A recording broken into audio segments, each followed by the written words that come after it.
Hello folks, welcome to the channel. If you're encountering error 0xc000007b, then watch this video for the solutions. So the first solution is to enable the .NET framework. For that, we will search for features in the search tab, turn Windows features on or off.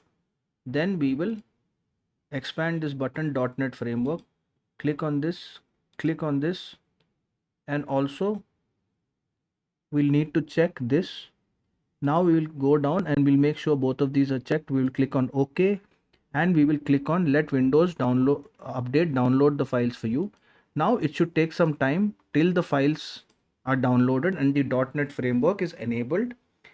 Now we will also try to run the program as the admin. So if I'm opening say Skype or any other game app and I'm getting this issue, then what I will do is either I will right click on this and click on run as administrator, or I will run as administrator here. If any other program is giving me an issue, I can just always right click on the shortcut button of the program and click on run as administrator, and this error should no longer appear.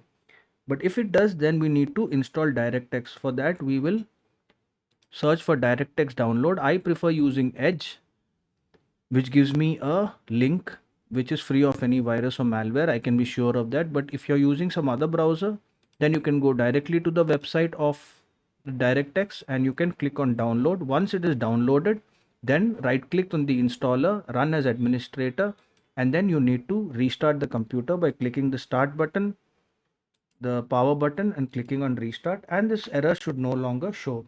If this video helped you, then kindly subscribe to the channel. Enjoy your day.